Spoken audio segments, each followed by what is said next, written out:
नमस्कार मैत्रिणींनो, रंजना किचनमध्ये तुमचं अगदी मनापासून स्वागत आहे. आज आपल्याला पाहिजे आहे मेथीची भाजी नैवेद्यासाठी. जशी आपण भोगीच्या दिवशी भोगीची मिक्स भाजी बनवतो तशीच नैवेद्याला मेथीची भाजीसुद्धा लागते. पण आपल्याला मेथी साफ करून घ्यायची आहे, फक्त खुडून घ्यायची आहे, अजिबात चिरायची नाही. सुरीचा वापर न करता आपल्याला मेथीची भाजी बनवायची आहे. शरीरासाठी मेथीची भाजी हिवाळ्यात खूपच फायदेशीर असते आणि हिवाळ्यामध्ये मेथी पालेभाज्या सगळ्याच भरपूर प्रमाणात येतात. तेवढीच आपल्या शरीरासाठी सुद्धा सगळ्या पालेभाज्या फार उपयोगी असतात. आता 5 मिनिटाचाच व्हिडिओ आहे, त्यामुळे तुम्ही व्हिडिओ संपूर्ण पहा. नैवेद्यासाठी आपल्याला काय घालावं लागतं आहे? भोगीच्या दिवशी मेथीच्या भाजीची नैवेद्याचा पदार्थ. आता आपण घेतलेला आहे लसूण, मिरची, शेंगदाणे हे असं मोठं मोठं वाटून घेतलेलं आहे. अजिबात बारीक वाटायचं नाही, कारण मेथीच्या भाजीला थोडंसं असं मोठं वाटून घातलं का छानच लागते मेथीची भाजी. मैत्रिणींनो, एक कढई ठेवून द्यायची आहे. त्यामध्ये तेल घातलेलं आहे 2 चमचेभर. त्यात आपल्याला भरपूर तीळ घालायचे आहे, म्हणजे 1 चमचाभर घालायचे तीळ, सफेद तीळ. भोगीच्या दिवशी तिळाला खूप महत्त्व असतं, त्यामुळे तिळाची भाजी करायची आपल्याला मेथीची. आता तीळ फोडणीला घातलेले आहेत आणि शेंगदाण्याचं, मिरची, लसूण ह्याचंही वाटण घातलेलं आहे.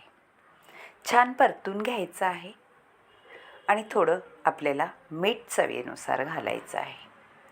तुमच्या अंदाजाने घाला. मी 4-5 मिरच्या घातल्या होत्या. तुम्ही किती मिरची वापरता यावर मिठाचा अंदाज असते. खूप सुंदर भाजी होते. अजिबात काळी न पडता हिरवीगार भाजी कशी टिकून राहायचं आहे तर तुम्हाला व्हिडिओ संपूर्ण पाहायला लागेल. आता परतून झाल्यानंतर आपल्याला भाजी थोडी थोडी घालायची आहे आणि सगळं आपण जे शेंगदाण्याचा कुट्टा वगैरे घातलेला आहे ते हलवून घ्यायचं आहे. आणि मीठ घातल्यामुळे आपल्या भाजीला पाणी सुटणार, त्यामुळे भाजी आपोआप खाली बसेल. तुम्हाला आता दिसते कढई भरलेली आहे, पण 2 मिनिटातच भाजी खाली बसली जाते.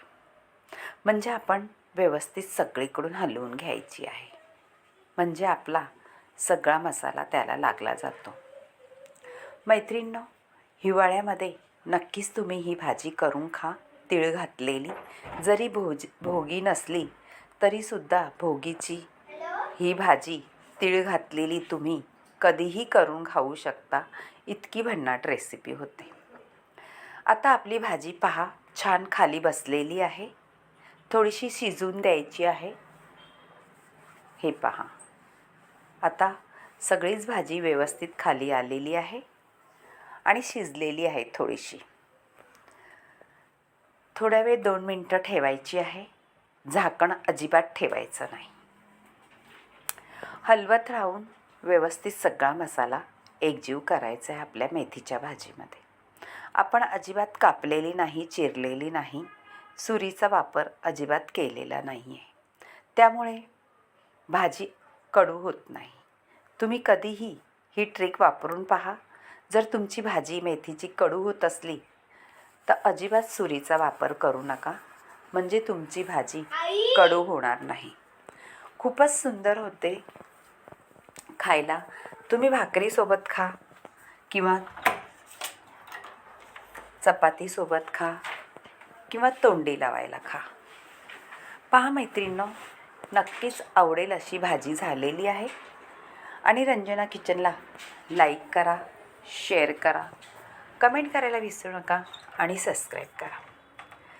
तुम्हाला जर ही तिळाची भाजी आवडली तर तुमच्या मैत्रिणीसोबतसुद्धा हा व्हिडिओ शेअर करा. त्यांनाही आवडली तर एक लाईक आणि सबस्क्राईब करायला सांगा. झालेली आहे हिरवीगार भाजी, मस्त, खूप सुंदर दिसायला आणि खायलाच तेवढीच टेस्टी झालेली आहे. बाय मैत्रिणींनो, भेटूया अशाच नवनवीन रेसिपीमध्ये. 5 मिनिटाचा व्हिडिओ पाहिल्याबद्दल धन्यवाद. तुम्हाला माझे व्हिडिओ आवडत असले तर नक्कीच एक कमेंट जरूर कळवत जा आणि तुम्ही कुठून पाहता हेही कळवा. बाय मैत्रिणींनो, भेटूया आपण अशाच नवनवीन रेसिपीमध्ये. तोपर्यंत तिळाच्या भाजीचा स्वाद